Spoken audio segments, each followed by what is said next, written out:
Hi, this is Joseph Crudup, and this is my story. Today, I'm going to read for this book called How to Beat the Bully Without Really Trying. It's the book because the kid having been bullied. And I'm going to read this book in part one. And I'm going to read it right about now. This is the part one of this book. And this is on reading on this red cap.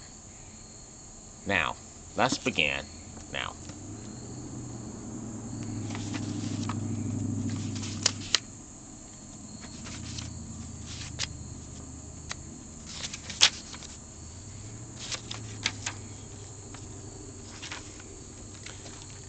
Let's begin now. Chapter 1. Nowhere to hide. So would it be a black eye or a bloody nose? What the door choice? I asked. He looked confused. Enough talking. Ready to die, new kid. Ah, the first day of school. New notebooks, a new backpack, meeting new people, getting beat up by a bully. Actually, Josh wasn't just any bully. He was the bully at Barbara immediately, looking back on it now. I can't believe I made it through the first day. Heck, I can't believe I survived all the way to graduation. It's a pretty amazing story to tell. Adults will probably say I am exaggerating, but I don't believe them. Even I had a hard time believing what happened to me this year. I remember exactly how I felt that first morning before school.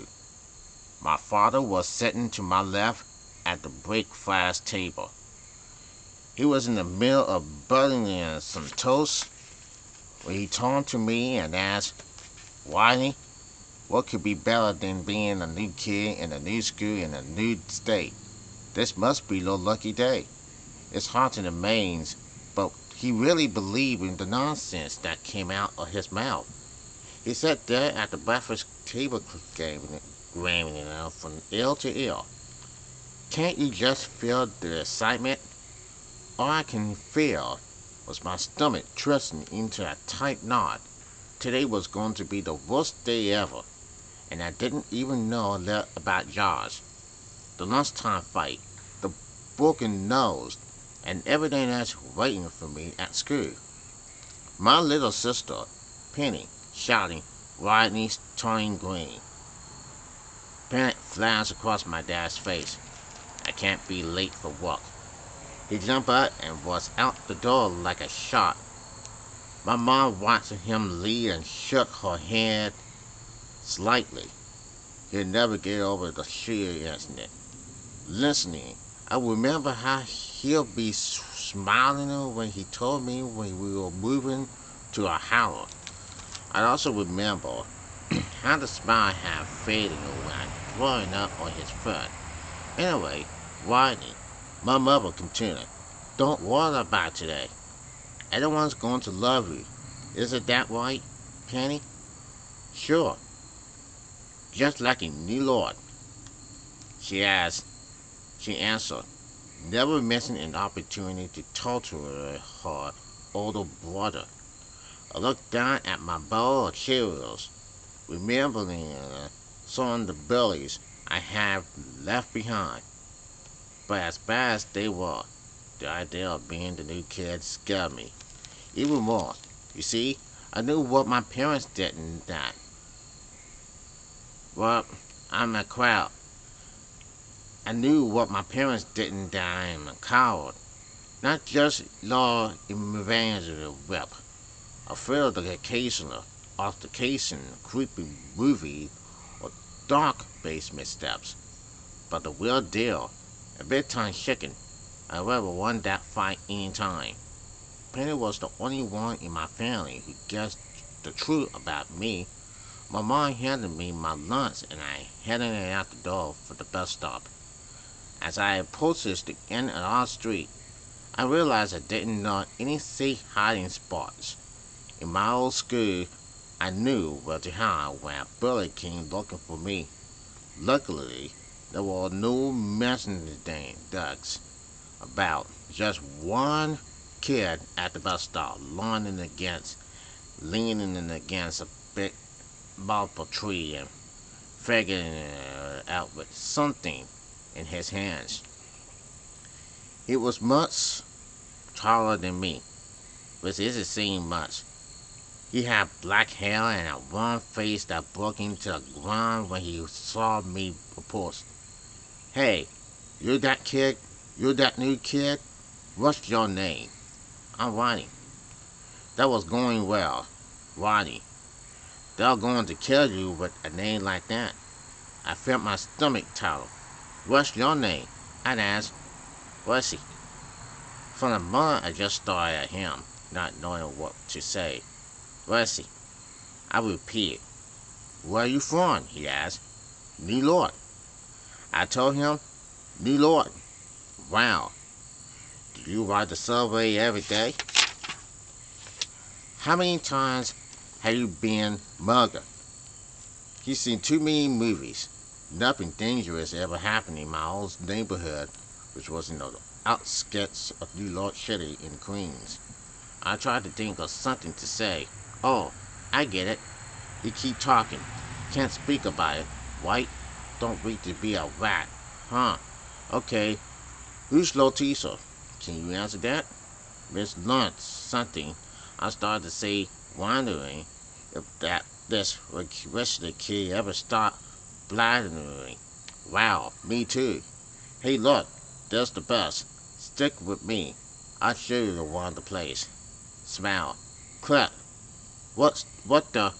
I started to ask. No worries. I take pictures of everything. Let's keep right on the talk. Let's keep right on talking as we climb about all aboard the bus. He pointed to a seat in the middle and sat down next to me. He never shut up, but he was nice. I relaxed a little. I had already met a friend. Maybe things wouldn't be so bad. It was then that I noted he had shut up. Keep your head down, he whispered. Huh? What? Why? Shh. This is Josh's bus stop. The rest of the bus had gone silent. Who's Josh? Wesley looked at me like I was crazy. On the nastiest building in Barber in general in history. He was beating it up kids outside back in the nursery school. Keep your head down. Don't look him in the eye, and maybe you'll be all right. See you later. What? Where are you going? Where are you going? Oh, he hates new kids. Good luck. With that, he darted a few seats away, leaving me in terror. Oh, no. Oh, my brain seems to scream. I noticed the girl across the aisle hiding behind her backpack, and I considered climbing under the seat. The doors opened, and loud footsteps starting up the stairs. In the end, I just closed my eyes and tried to remain in something happy. The only thing that came to mind was my sister's favorite TV show growing up. I sat there quietly, homily. I love you. You love me. We're a happy family. And waited for the end to come. The steps got closer and a barrel sweet wind down my spine.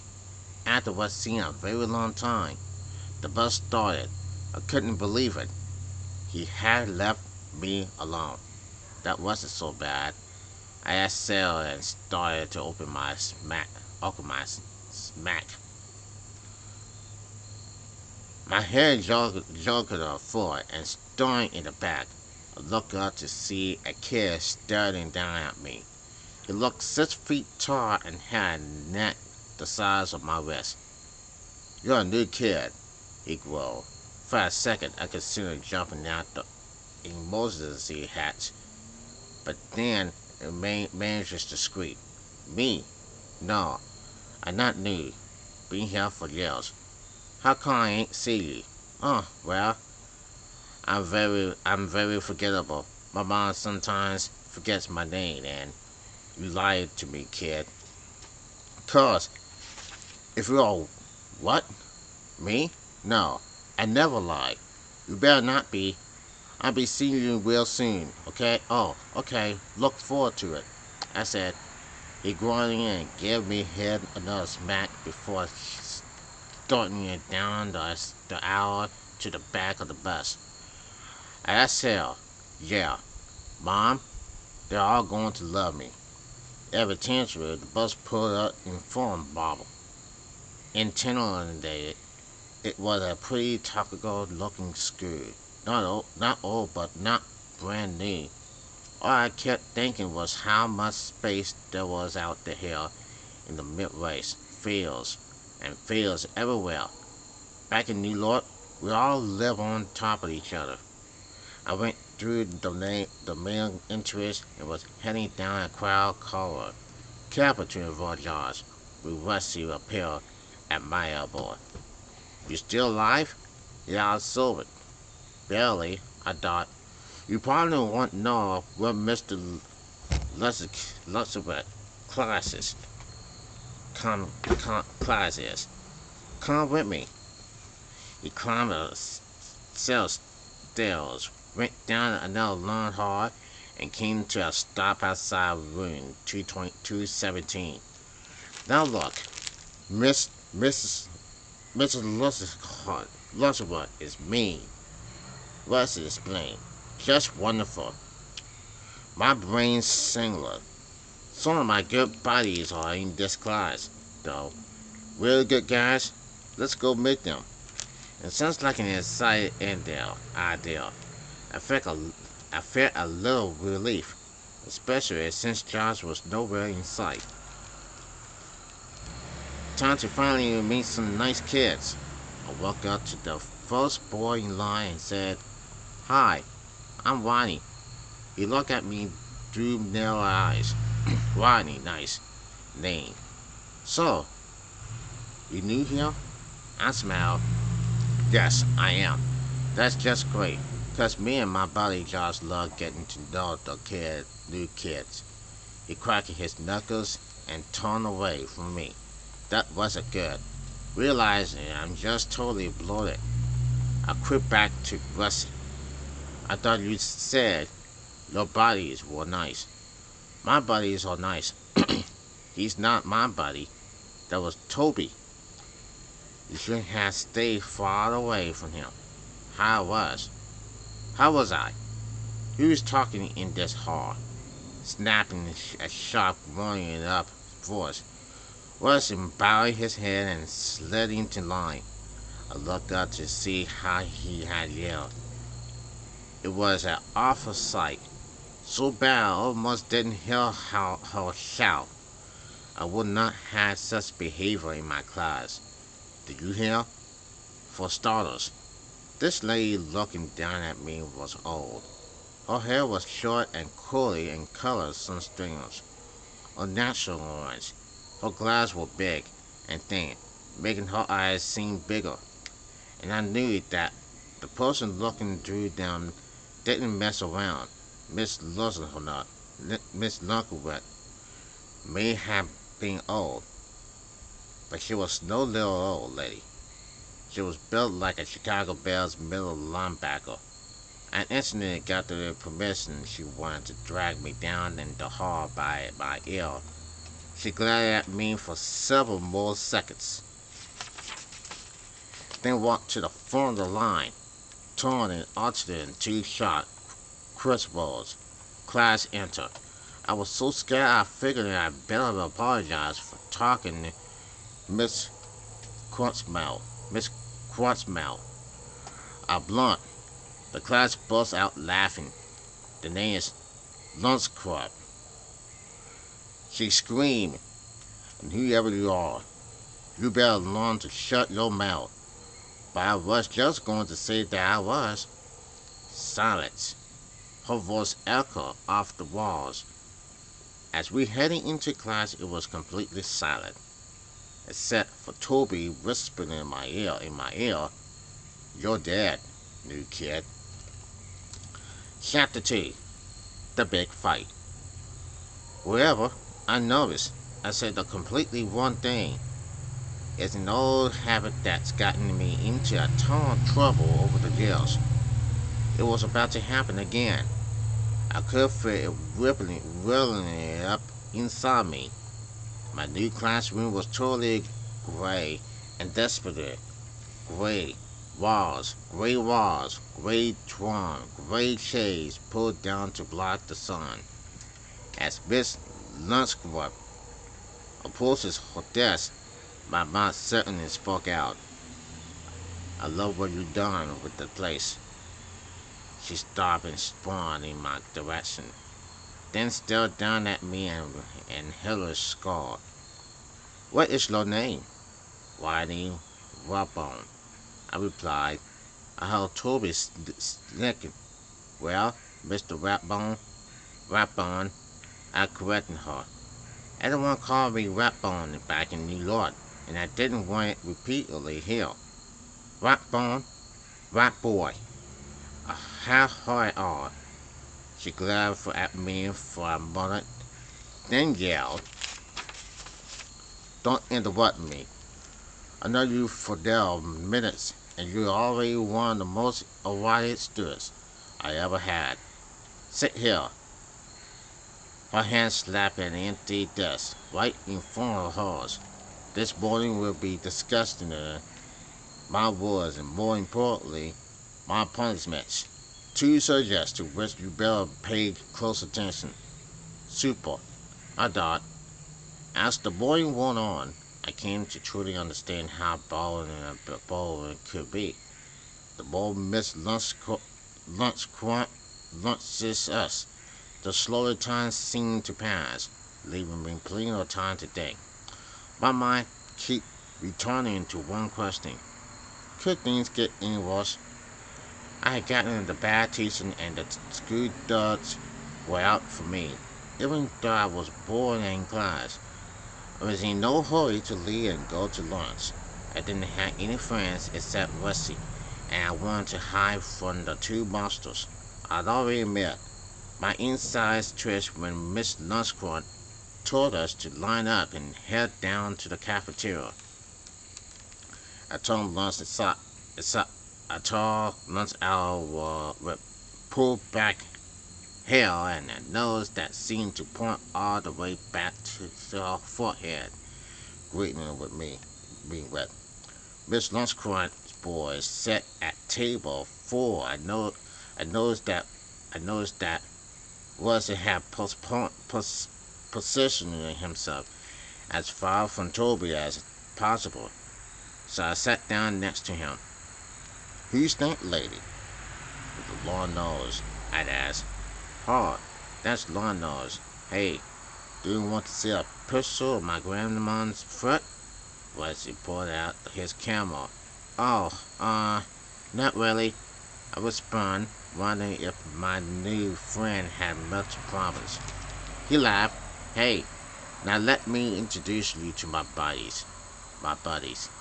Motioning into a heavy voice across from me, he said, "This is Tim, but we call him Slim, and that," he pointed to a short, quiet-looking boy, "is Dave. We call him Dave." Weston laughed again and Slim and Dave said, "Hello." Pretty soon the four of us were joking around, and my nervousness overcharged. Toby and Miss Lunchcrunch faded. Maybe things will be okay after all. Slim was busy telling her about the time he laughed and soda came shooting out his nose. We were all laughing when he suddenly turned white and quickly looked down at his lunch. Something had caused him to react, and it didn't take a genius to figure out what, or who, was standing in the back of me. I turned around. Josh was there, with Toby a little behind. The long-nosed lunch lady was far away talking to other items and not paying attention to the stewards. I grumbled. Josh reached down and picked up my ham sandwich. Toby Hill says, "You're a new kid? You lied to me on the bus." No, I didn't. No, I didn't. I thought you meant new to the United States. Like if I just moved here from Japan or Russia or something. He's definitely allowed. Toby interrupted. That's not a very nice thing to do, Whitney. I agree completely. I will be it. I was just saying to Russia here how much I hate Laos.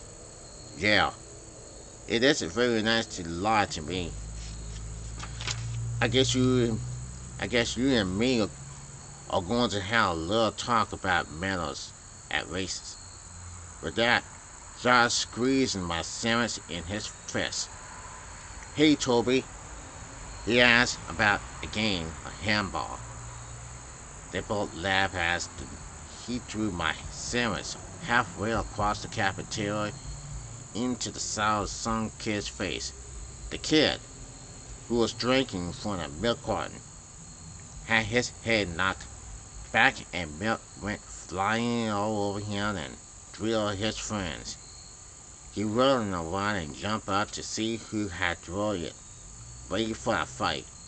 When he saw Josh and Toby laugh, he slowly turned back and started cleaning up the mess. "You should be a pitcher. That was a perfect strike," Josh said. He looked back down at me and sneered. "I'll see you outside," and walked off. Rusty, who has said who has said nothing the whole time, said, "Too bad, Whitey. We probably would have liked you." "What do you mean?" "You're dead. That's what I mean." That was the second time this morning I had heard those words, and the worst part was that now I believe at a minute later we were lining up for our races. My three new friends wishing me good luck but move away, not waiting to be near the racist sacrifice. We filed out through the doors in the back of the cafeteria. Some kids bothering for the soccer field, others for the swing. Being a professional coward, I turned off in search of a place to hide for 30 minutes. I ran and ducked behind a big bus twice my side. My heart was pounding. I tried to peel through the bus, but it was too thick. I didn't want to stick my head out and get spotted, so I sat blindly, hiding, waiting. I might have noticed them coming if I could see, but it was too late. The next thing I knew, Toby walked around the corner and shouted, "Ah, Pennant!" gripped me, and I took off in the other direction, running smack into Josh. "Gotcha, trying to hide. Well, you can't escape our talk. I think you need a lesson in manners. Isn't that right, Toby?" Toby, who was behind me, answered with eager glee. "That's right. You should know lying is a good man in manners." Other students nodded, the three of us, and gathered around. I wondered if this was the kind of excitement my dad was talking about. I'll be sure to tell him all about it later in the emergency room. If I could, this is. The crowd encircling us. That's right, Josh yelled, whirling his head back and forth. "Come see me learn the new kid, new manners." I looked for the others. They were in the distance talking and laughing, completely unaware that that I was about to getting beaten to the pump. Fantastically, I looked for any other adults that might help me, but all I saw was the high school baseball team practicing on a field on the other side of the fence. I heard the crack of a baton hitting the bar in the distance.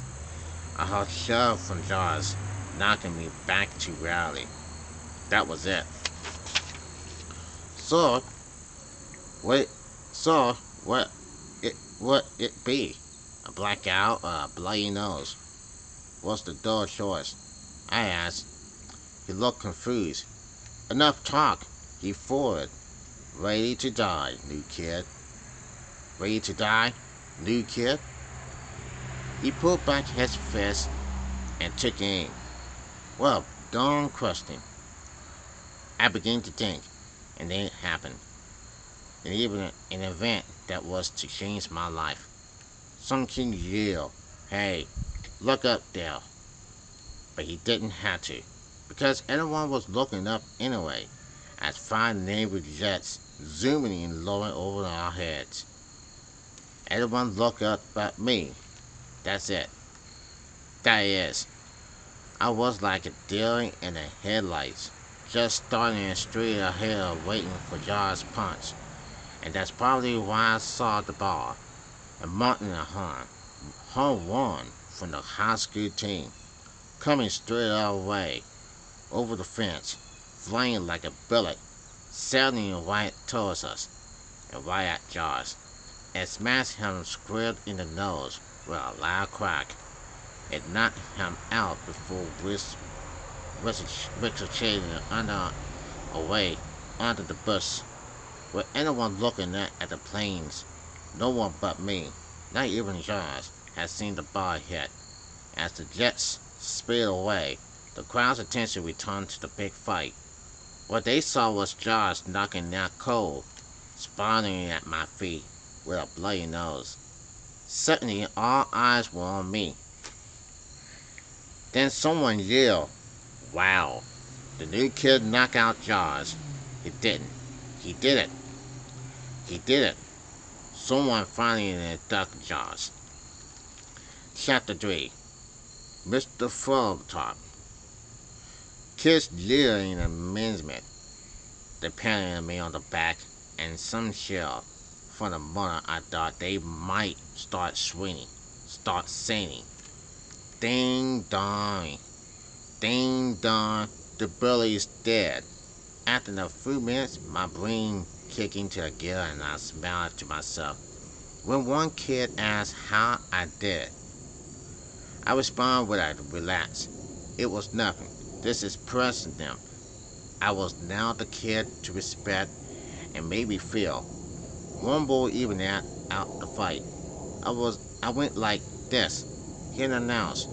John swung his fist down at the new kid. He pointed at me, ducking, and Josh missed.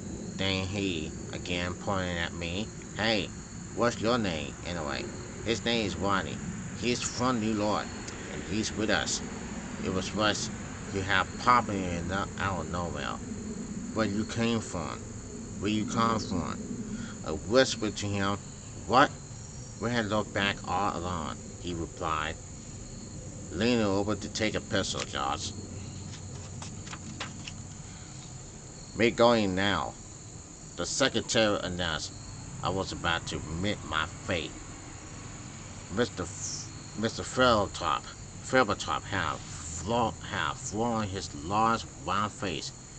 He was big and Blair, he was big and Blair with a very shining head. His tie was loosened around his thick neck. He leaned close to his desk and looked at me with a serious expression. "Sit down," he said.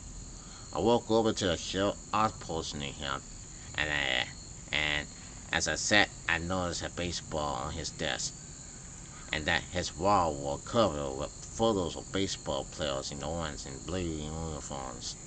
The colors of the colors of the New York Mets. I thought they were my hometown team. Behind his desk was a big family picture of Tom Severer, the great Mets pitcher. My mouth blotted out. Tom Severer again. Tom Severer again. It had acted on its own and was probably about to meet me into even hotter water. Mr. Fribletop spun around, stood up, and walked over to the person. "You know about Tom Seaver?" he asked. "He is the greatest bet of all time." I answered, "You are completely right about that. He almost knew. They should never had traded him. Ah, that was the team. Ah, that was the team.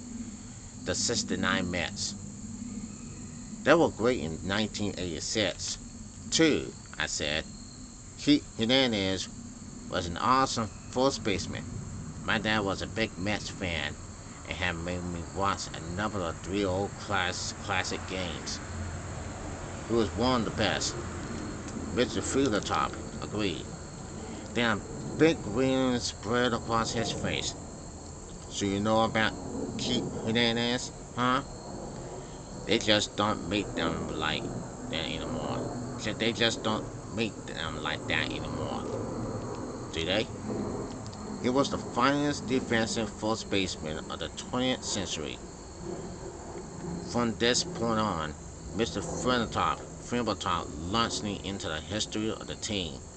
At times, I mentioned little things I knew. How long we sat there, I'm not sure, but one thing was caught. Not since Christmas morning had I seen anyone so happy. Evidently, a secretary struck her head in. "Excuse me, Mr. Fribletop. Mrs. Penny wants to talk to you about her course schedule." "Oh, okay," he answered. He looked back at me. "Well, it was great meeting you, Whitey." "Oh, yes, Whitey. We should do this again." "Oh," he paused. "Let me think. Oh, yes. You were fighting, White? Well, try not to do it again. Oh, hey, do you see my Tom Seaver ball baseball?" "I did. It's great." I answered. He smiled at me as I walked out of his office. I could hear him mumbling to himself. "A nice boy. A nice boy." Chapter 4. My new reputation. I couldn't believe my luck. The bullet had been pondering me. I had gotten credit for knocking him out, and I had escaped without a major punishment.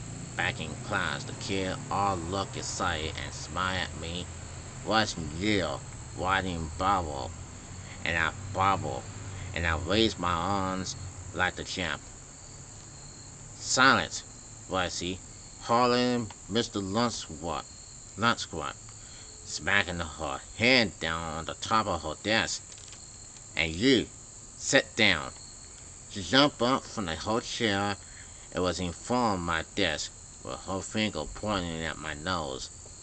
"I have taught many years," she began. For a second my mouth started to say, That's obvious. That's obvious." But I managed to clump at shut. "Clump is shut," she continued. "In all my years, I had never had anyone behave so badly, act so rudely, and care so little as you. You managed to do this all in one day. You can join me for recess this week and the next, and I promise you, your parents will know all about your behavior when I found them little. Do you understand?" "Yes." She was breathing hard and staring at me. Eventually, she returned to her desk, and I exhaled. She sure knew how to take the drill out of my victory. In fact, I started to feel sorry for myself, and I was worried about what would happen when my parents find out. Then I started worrying about Toby and the bus ride home, and I looked around the class and suddenly noticed something a lot more interesting than Toby. A real pretty blonde girl was looking right at me. She barked in the words, "Are you all right?" I nodded and thought, now I am. For the rest of the afternoon, I spent my time focused on her until Mr. Lunchquart announcing it was time to line up for the buses. We traveled down the hallway, my nervousness growing with each step. I saw my bus and reluctantly climbed aboard. Around children greeting me, kids clapping and waving, and all over the bus they holler, sit here, or great job, Whitey. The one, the one boy not yelling was the one I had been worried about. He sat in the seat right behind the driver, quietly, in close, and he'll be sitting in the driver's lap. I smiled to myself. Without Josh, Toby wasn't in danger. Toby wasn't in danger. I would later find out I was wrong about that, but for now he was on his best behavior. I made my way to the back of the bus. It was important for me to join him. I had taken the liberty of reserving the perfect back seat for Lord, so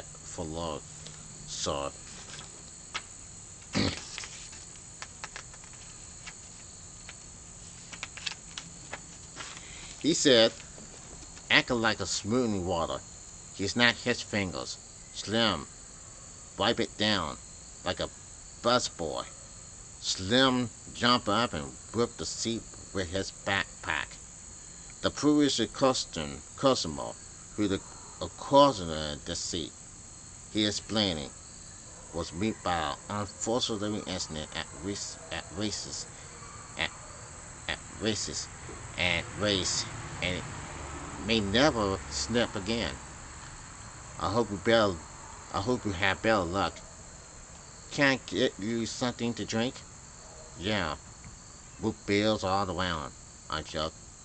Weston laughed and sat down. We had been discussing the fight and made fun of Tobin swerving in the front. I looked around the bus and realized what a difference a day makes. Unfortunately, I knew I wouldn't be enjoying such a great walk once back at home, thanks to Miss Lunchquart. When I got there, however, my mom greeted me with a bus smile asking, so how was your first day of school? Ah, fine, I guess. I couldn't believe it. Maybe Miss Lunchquart wasn't all that bad. Maybe she just pretended to act mean in front of the class. And how was Lo and how was Lotisa? My mind asked, bringing the phone into button bring the phone into what her. She picked up the receiver and I grabbed her. Hello, she said. Yes. Hi. How are you? Oh, really? Well, I I can't believe he taken to the hospital. Yes, I understand it's very serious. I understand. I am very sorry about this. We'll essentially talk to him. Yes. We'll punish him too. Yes. Severely. Yes. Okay. I'll talk to you soon. Sorry. Okay. Bye. And with that, she hung up. My mom held her chest for a second, whining. Get to your room. Just wait till your father gets home. About an hour later, I heard him walk in. In less than a minute, I was being summoned downstairs, sitting in front of both my parents. I was asked to explain what from both my parents. I was asked to explain what had happened, which I did, leaving out the baseball. So, you punched him in the nose? My dad asked. Yes. He had his friend with him. Yes. I replied again. So, you're saying you took on two bullies? You knocked one out? Oh, yeah. That's what happened. My dad then stood up and I got ready for the lecture. I hated his talk. This could be threatening him. This could be threatening, but worse than that, They had a way of making me feel guilty. He was good at it, and both my mother and I wanted it. Stringingly, he didn't say anything. He started droning amazing punches in the air. Give him the old rough one hook. Did you? He was now ducking and waving like Muhammad Ali. Donald, Donald, little son hit a ball today. You're, and you're, what are you doing? Honey, my dad turned to my mother. A boy has to defend myself. A boy has to defend himself. But, sweetie, you were never a boy. And there are times you have to fight. Well, well, I don't think in causes, honey. Bunny, no one's encouraging everything. He defends himself, and that is what a boy sometimes has to do. Maybe he should take boxing lessons. He may be a real talent. Obviously not. Absolutely not. My mind ending it. And a good thing, too. I thought my real right hook could knock out a punga. My parents left me in a den. My smile faded when my sister, Penny, walked in. You want to fight?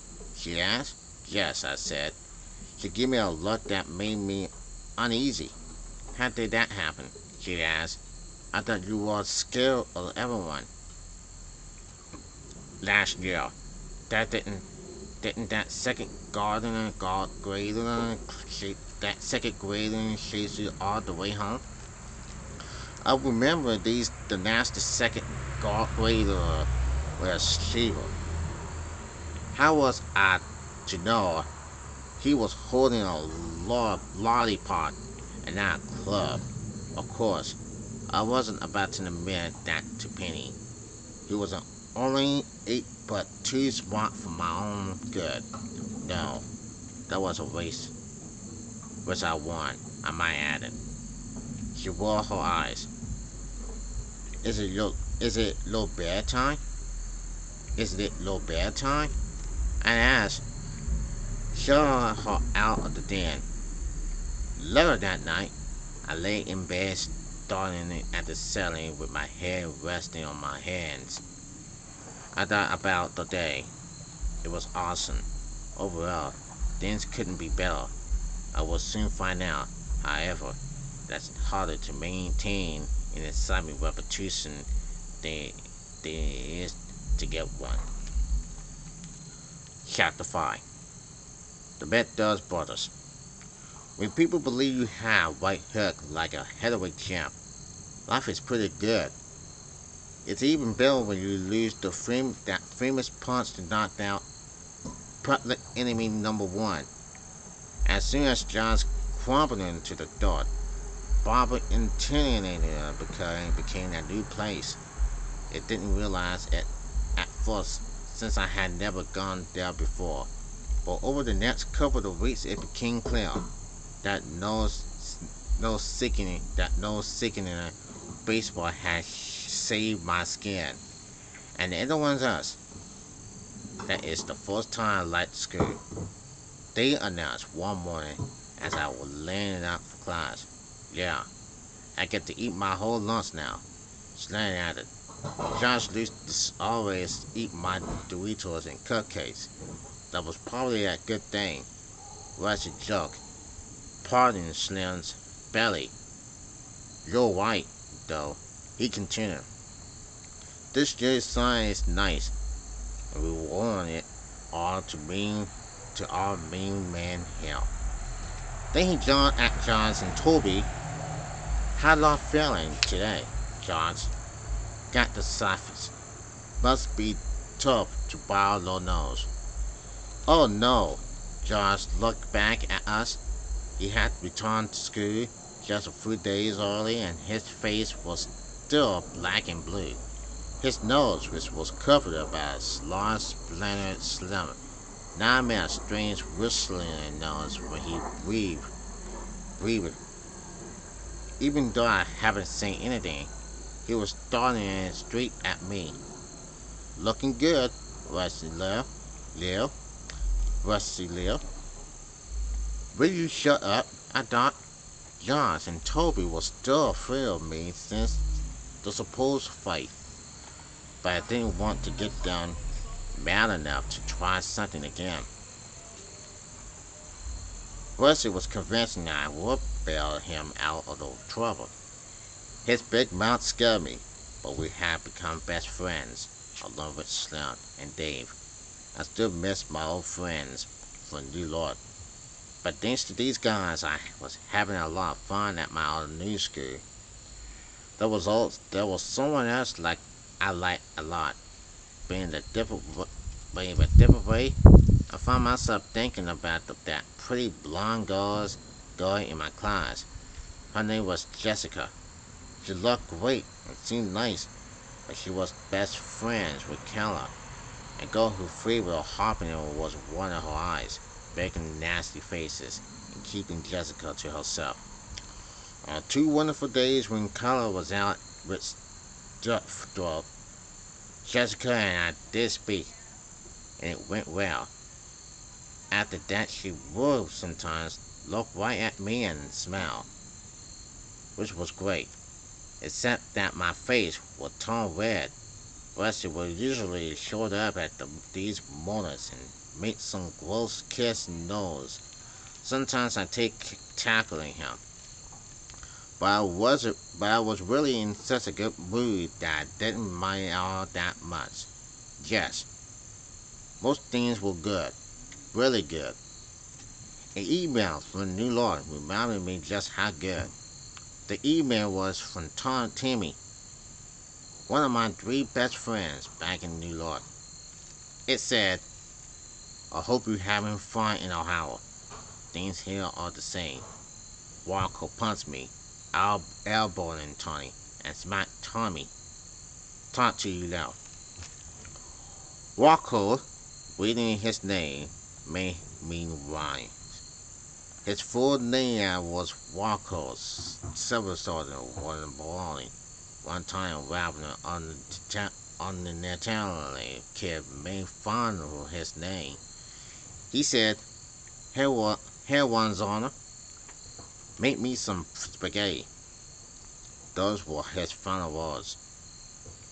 We never saw him again. Some said he moved away, but most of us pursued dark outcomes and still we keep our mouths shut right tight and try our best to avoid Walker, the most bully in New York City, knowing his ultimate rages, full Nelsons and locker room headlocks, were 500 miles away was confronting her. But I felt bad for my boys, Timmy, Tony, and Tommy, having been in failure from the baseball incident like me and was still taking daily beatings.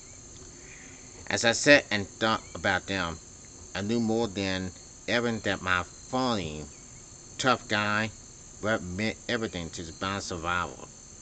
My sister had said it was only a matter of time before the true writing was discovered. With a shiver, I wondered if life at Barbara might take a turn for the worse. And that's exactly what happened one chilly day in late September. Like most Americans, my friends and I watched football on Sundays. After school, we met at the vacant field by my house and tried to recreate the great plays of the parks. It belonged, it belonged to the elementary school. It was now closed and boarded it up, but it was a perfect place to play since the school district still mooring on the lawn.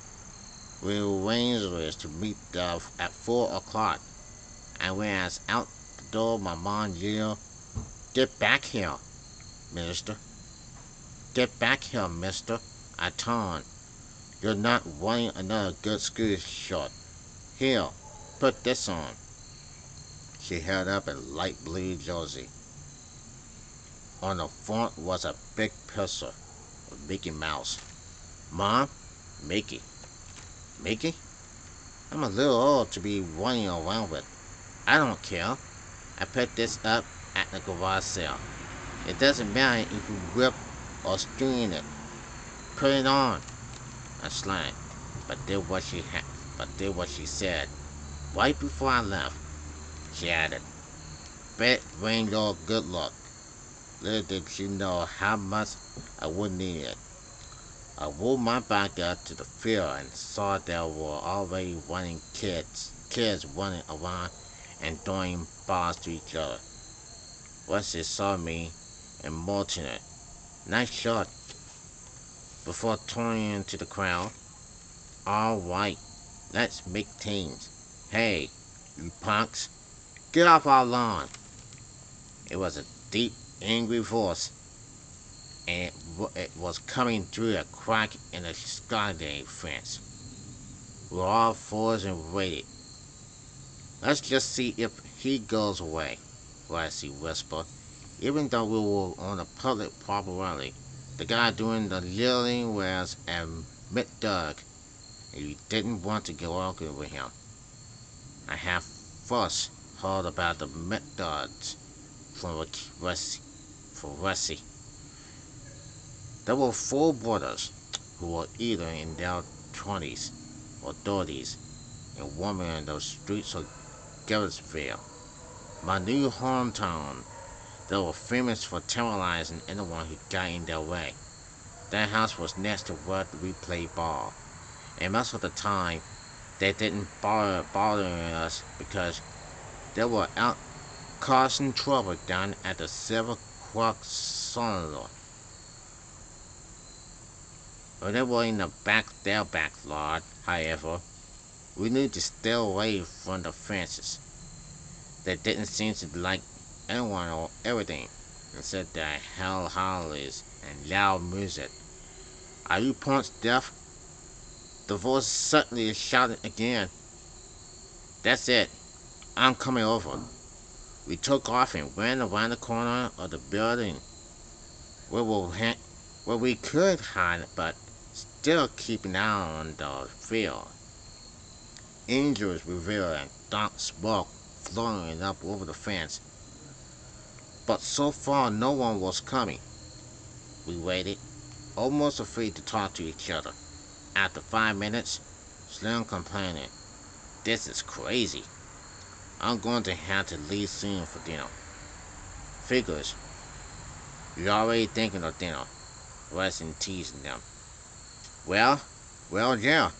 But I'm also thinking about what happened the last time when the Methoders came around the fence and tried to run us over with their motorcycles.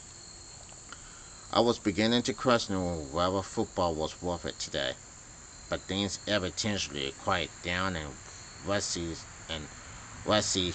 suggesting we head back to the grass. Once there, we made teams and were about to start playing when two more kids rolled up on their bikes. I almost left when I saw them. What were Josh and Toby doing here? As Josh hung back on his bike, Toby came over and stood in front of us on the field. "Can I play?" he asked. Everyone stopped and looked at me. Terrific, I thought. They want the chicken to handle this. Believe me, I wanted to say no, but I was scared of what he might do. When anyone looking to me for a decision, I said, "Let him play."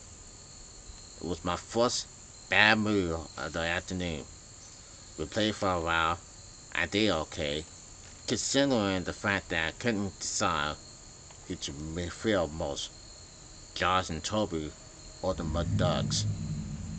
What happened What happened next didn't exactly clear up my confusion. And that's all for the part 1 of this How to Beat Bullying Without Really Trying, this book. Part 2 starts tomorrow. Until then, I'm just Crudup.